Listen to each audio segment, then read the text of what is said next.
అంతా మన కంట్రోల్లో ఉంది. డాక్టర్లు మెడికోలు మన వాళ్ళే కదా. మార్చరీ ఎక్కడ? మార్చరీ ఎందుకు? వాడు ఇంకా చావలేదుగా. మార్చరీ ఎక్కడ? అటువైపు ఉంది.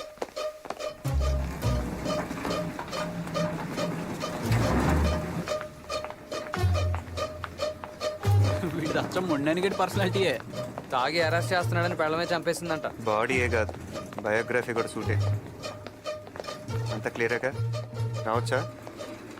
ఐసీయూ ఎక్కడ? అటు నుంచి లెఫ్ట్.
నీ బావ కళ్ళలో ఆనందం చూడాలనుకున్నావు, ఆడ నీ కళ్ళల్లో చావు చూడాలనుకుంటున్నాడు.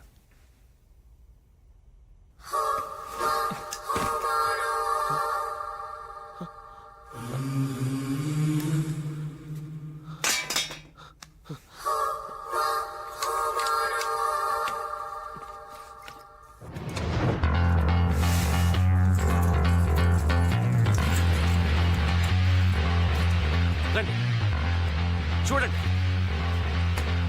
వాడు మొండినాని కాదు, ఎవరిదో శవాన్ని పెట్టారు.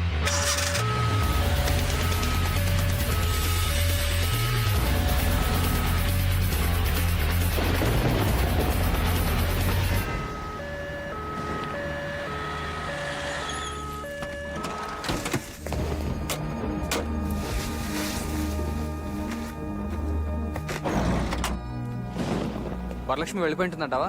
ట్రైన్ బయలుదేరే ముందు మన వాళ్ళు ఫోన్ చేస్తా అన్నారు. వర్షం పడుతోంది, ట్రైన్ లేటో ఏమో.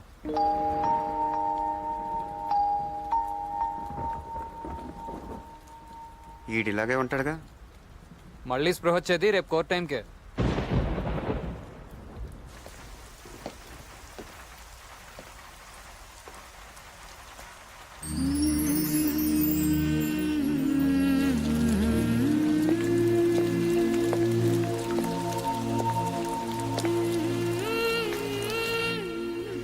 ప్రేమ లేదు, దోమ లేదు, ఒట్టి వంకాయ.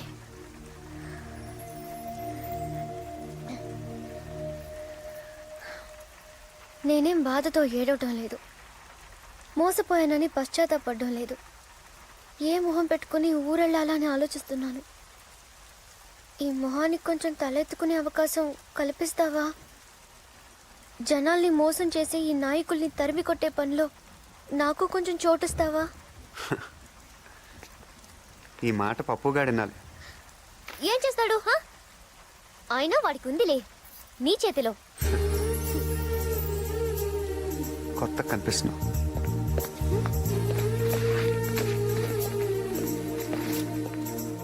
పదా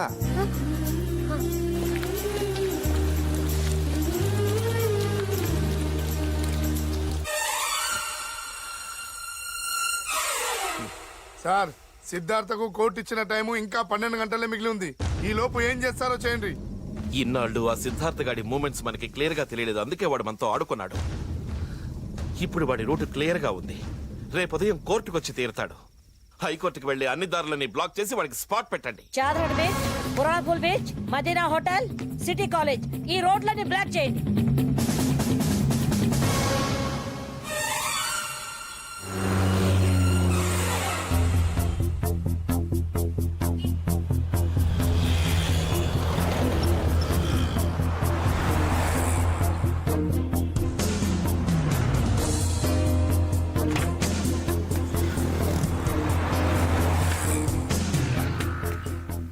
యువత రాజకీయాల్లోకి రావాలి అన్న నినాదంతో ముందుకొచ్చి హోమ్ మినిస్టర్ పప్పు యాదవ్పై బాంబు దాడి చేసి ఆపై అతనికి కాబోయే భార్యను కిడ్నాప్ చేసి రాష్ట్రంలో సంచలనం సృష్టించిన నిందితుడు చెరుకూరి సిద్ధార్థకు లొంగిపోవటానికి హైకోర్టు ఇచ్చిన గడువు మరో 10 నిమిషాల్లో ముగుస్తుండగా కోర్టులో హాజరు కావలసిన సిద్ధార్థ ప్రస్తుతం మన స్టూడియోలో ఉన్నారు. ఇందుకు దారితీసిన పరిస్థితులను అతని మాటల్లోనే ఈ ప్రత్యక్ష ప్రసారంలో తెలుసుకుందాం.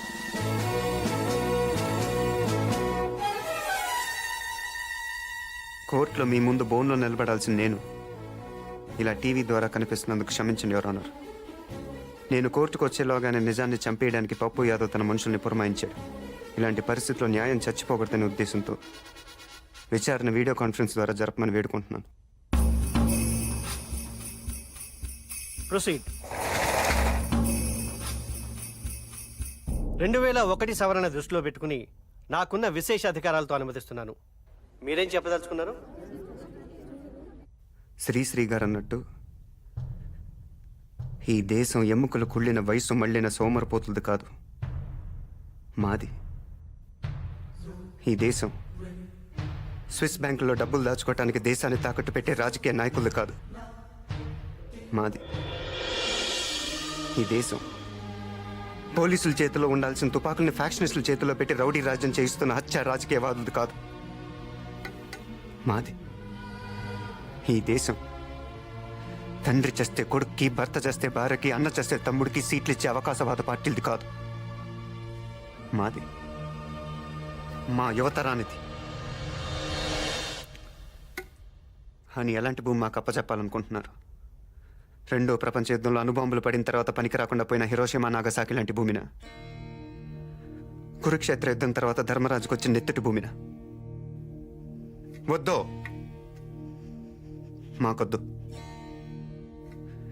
మాకు సుజలాం సుఫలాం సస్యశ్యామలంగా కనిపించే భారత భూమి కావాలి. ఆ భూమి మాకు మిగలనిస్తారా? విదేశీయులకు అమ్మేసి మా నేల మీద మమ్మల్ని పాలేరం చేస్తారు. ఒకప్పుడు చేలో వరేస్తే ఇంత ఆదాయం వస్తుందని, పళ్ళ తోటలైతే ఇంత లాభం వస్తుందని అందరూ ఆశపడేవారు. రాజకీయాల్లోకి వస్తే దిమ్మ తిరిగిపోయే ఆదాయం వస్తుంది అనుకుంటున్నారు.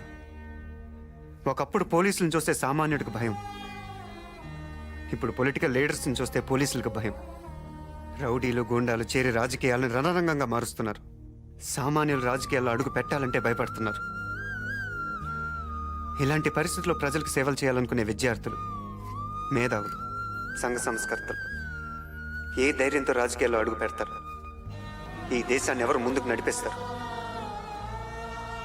తన జీవితం ప్రజాసేవకి అంకితం అంటూ బిడ్డలను కూడా కనకుండా కడదాకా ప్రజాసేవకి అంకితమైన ఒక పుచ్చలపల్లి సుందరయ్య కావాలి. కట్టు బట్టలు తప్ప కార్లు, మేడలు ఆశించిన ఒక వావిలాల గోపాలకృష్ణయ్య కావాలి. ఈ దేశానికి 2 సార్లు ప్రధానమంత్రిగా పనిచేసిన సొంత ఇల్లు కూడా సంపాదించుకొని గుల్జారీలాల్ నందా కావాలి.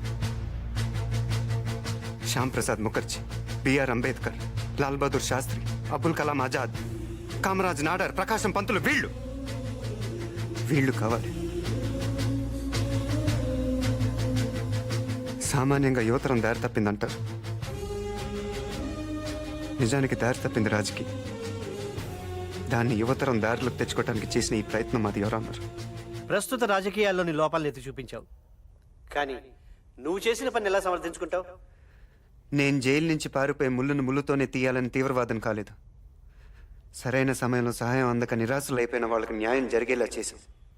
అంతేకాదు, న్యాయస్థానం మీద ఉన్న గౌరవంతో ఒక పౌరుడిగా సాక్ష్యాలు సంపాదించాను. ఏమిటా సాక్ష్యాలు? ముండి నాని, ఎంత పని చేసావు బావా? నీ కళ్ళలో ఆనందం చూడాలనుకుంటే నా కళ్ళలో చావు చూడాలనుకున్నావు. నిన్ను కాదట చెల్లి కోసం నువ్వే కావాలనుకున్నాను. నీ బామర్తినే తింటుతో చంపేస్తూ ఎన్ని చేశాను బావ నీ కోసం. ఈ స్టూడెంట్ కుర్రాల్ని అడ్డం తొలగించాలని నీ మీద బాంబు వేసినట్టేసి నిన్ను కాపాడి వీళ్ళే చేశారని బొక్కలు తోయించాను. నీ మీద అనుమానం రాకూడదని ఎన్నోసార్లు జైలుకి వెళ్ళారు, దాక్కున్నాను. సిద్ధార్థ వాళ్ళ స్నేహితుల వల్ల ప్రజలకి ఎంత మంచి జరిగిందో ప్రత్యక్షంగా చూడగలిగాను.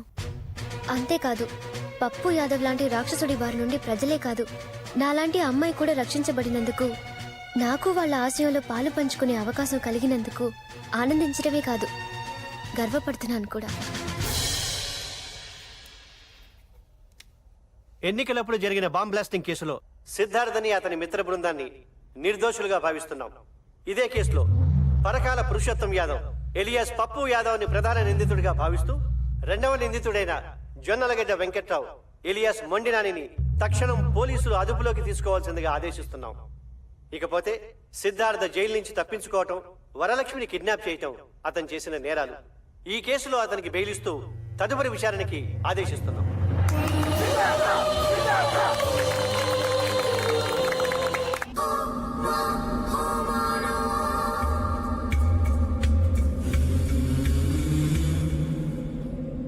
ఇది నా ఒక్కడి గెలుపు కాదు, మనందరి. ఆంధ్రప్రదేశ్లో ఉన్న అన్ని యూనివర్సిటీ స్టూడెంట్స్కి ఇదే నా పిలుపు. రండి, రాజకీయ గోండాల్ని తరిమి తరిమి కొడదాం. ఏమైంది రాజా? చక్రి చక్రి చక్రి ఏం జరిగింది తెలీదు. Blood. Oh my god. Ambulance ambulance phone చేయండి. టైం లేదు, బండి రెడీ చేయండి. ఏం జరిగింది? చక్రి కలుదురు. చక్రి నీకు లేపండి. చక్రి నంచాడు. చక్రి నీకేం కాదు. చక్రి నంచాడు. నంచాడు. నంచుడు. వరలక్ష్మి కనపట్లేదు. చక్రి కలుదురు. కళ్ళు తెరువురా. నీకేం కాదురా. నీకేం కాదురా. పప్పు యాదవ్ నుంచి ఫోన్. నీకేం కాదురా. కళ్ళు తెరువురా. బండి వస్తుందా? వస్తుందిరా. మేడం పోయాడు. వాడొక్కడే కాదురా, నీ అందరి గతి అంతే. ఇప్పుడు చూద్దు గాని, ఇన్నాళ్ళు వరలక్ష్మిని అడ్డం పెట్టుకుని నన్ను ఆడించావు. ఇప్పుడు అదే వరలక్ష్మితో నిన్ను ఆడిస్తాను. తమ్ముంటే అలా చూసుకుందాం రా.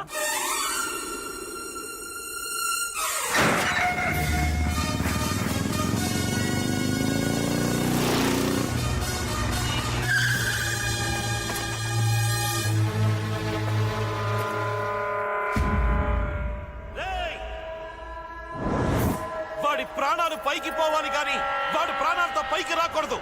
ఏసైండ్రా.